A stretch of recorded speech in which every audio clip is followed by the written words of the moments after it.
Hey everybody, this is Bit Informant here again. Just want to do a little quick video about some charts. I'm going to head over to blockchain.info. You can open up your browser and head there yourself if you want. If you haven't been here yet, it's a very useful site. It has been around since the beginning pretty much.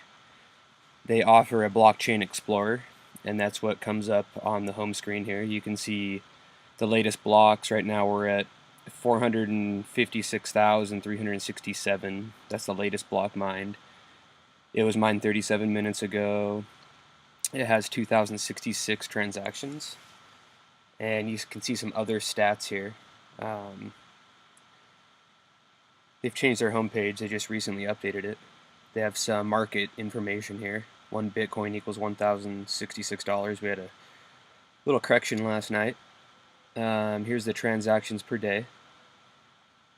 I really want to show you some charts real quick. A really interesting chart that I was looking at is the block size. This has been a big issue in the community lately. Where is the block size? Average block size. So when Satoshi designed Bitcoin, he hard-coded in a 1 megabyte block limit. The Bitcoin network tries to retarget itself and adjust the difficulty of the hashing algorithm so that a block is created every 10 minutes. And that block has a size of 1 megabyte. Now let's look at the all-time chart. Very interesting chart. You can see at the beginning here, there's really nothing that happened during 2010. Started getting going down to 2011. 2012, 2013, even into 2014, it seemed like the block size had enough room to grow. There wasn't any problems. We weren't hitting the ceiling. We were at still 25% capacity or so. But recently, we've come all the way up, and we have a floor here. You can see if the little hover thing would get off the way. Well, you can look right at 2017. We've bumped into the ceiling of the 1 megabyte limit. We've hit it a few times, and most blocks are full, and that means they're hitting the 1 megabyte limit, and there's no more transactions that can be fit into a block. Now, obviously that's an economical supply and demand relationship. If you want your transaction to be included in that block, well, you're going to include a higher transaction fee, so the miner gives priority to your transaction because there's an economic incentive for that miner to mine your block so they can have the larger fee as opposed to someone else. So if you want your Bitcoin transactions to go through right now, make sure you include the standard fee and maybe even a little more. Don't include minimal fee because it might get stuck in the mempool and just be floating around. This is a huge debate right now in Bitcoin. It's called the block size debate or the scaling issue. Now, people are making a really big deal about it, like Roger Ver. It costs just a fraction. I honestly don't know in dollars what I pay to send a Bitcoin transaction, but I'm not sending dollars around really, so I don't really care that much right now. Right now, that's not my concern. I understand that we need to increase the growth, we need to increase the block size, or at least find another solution such as off-chain transactions or lightning networks or segregated witness. There's several different solutions in the making right now, but it's a heavy division in the Bitcoin community. I just really wanted to show you this chart showing you how the block size is totally maxed out. Another really interesting chart, you can look at the blockchain size. So the block size, the 1 megabit, is directly proportional to the blockchain size. So the blockchain size is the number of blocks, which is like almost 500,000, multiplied by that 1 megabyte. That would be the maximum. Now, not all the blocks have been full from the beginning, so we're not at that total number. But you can see over time the blockchain size is growing very large. And so people are reluctant to just say, oh, let's just increase the block size limit larger than 1 MB so we can fit more transactions into it. Well, there's consequences of that. There's a lot of consequences of that. And so it'd be immature and irresponsible to just go ahead and do that without fully understanding all the consequences. Let's move on to another chart here. I'm sure you guys have all seen the market price.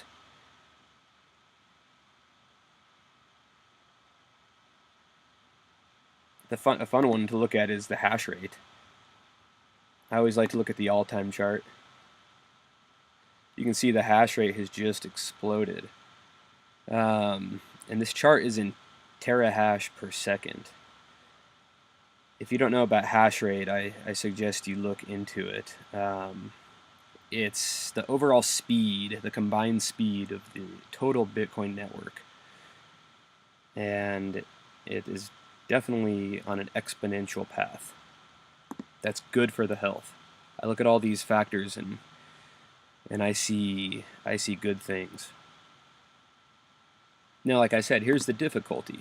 So as the hash rate increases, well, if we didn't adjust the difficulty of the algorithm that the miners are solving, then the blocks would become solved exponentially quicker. I hope that makes sense. So in order to combat that, Satoshi built in a difficulty metric, which readjusts itself and increases the difficulty so it targets that 10-minute block time. Now it's not always perfect. It hasn't been perfect lately, but it's pretty good.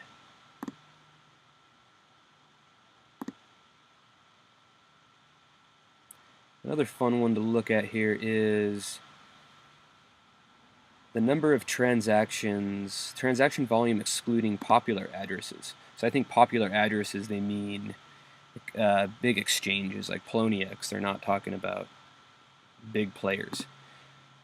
And I think what they want to get across here is this is the amount of users. These are really users using Bitcoin. And this is exactly what you want to see.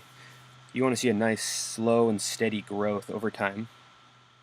And this is what you see. You see an exponentially increasing amount of transactions. And I look at that as an adoption rate. That's a very bullish indicator, in my opinion. Another fun one to look at, they have a pretty cool looking pie chart here of the hash rate distribution. This is all the big mining pools and who controls what percentage of the hash rate. So you can see Ant Pool controls the largest percent. It wasn't so long ago that we had Ant Pool, I think, up to around 30%, maybe even higher than 30%, and people started getting very concerned. Because if someone controls 51% or more of this hash power, more than half this pie chart, they theoretically can alter the blockchain and double spend Bitcoin and cause a whole lot of issues. So I think it's in everyone's best interest to not approach the 50%. Especially the miners' interest. They don't want to shoot themselves in the foot by scaring people and driving people away from investing and using Bitcoin. Let's see what else there is here. Estimated transaction volume. Here's an indicator that is just specific to blockchain.info itself. This is the number of wallets that they host over time. And I like to look at the all-time charts. So that is a really good indication. You see a really healthy curve. I mean, you see this hockey stick moment right here where it just jumped up from a few 100,000 wallets and it just started going to 1 million, 2 million, 3 million, 4 million, 5 million. And now we're up at about 12.5 million wallets that blockchain.info hosts. If you don't have a wallet and you're looking to get a Bitcoin wallet, blockchain.info is a very good one to start with.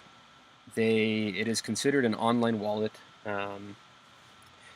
It works in a way that your wallet file is encrypted and stored on blockchain.info server and is relayed to your computer at login and is decrypted in your browser with your password.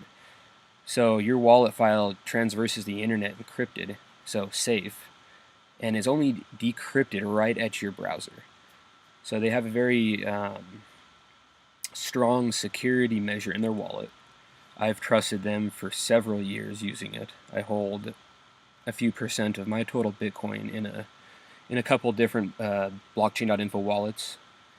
There's different conveniences. You can have an app on your phone to send. It's a pretty industry standard and well-trusted wallet. Anyways, yeah, I just wanted to show you guys blockchain.info's charting section. They have really good, clean charts. If you're interested in accessing this data, they have a publicly available API for any developers that want to pull this data directly raw and create their own charts and plots. I do that sometimes. It's very useful. But yeah, why don't you guys head over to bitinformant.com and check out some of the posts and blogs that I have up. There's maybe some things you haven't learned yet. You could share these posts and videos, help me out, get the word going, help us get our name out there. Yeah, please like, share, and promote this video all you can. And leave your comments below.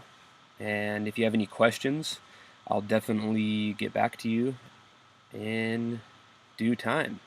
Alright guys, thanks for listening. We'll catch you next time. This is Bit Informant signing off.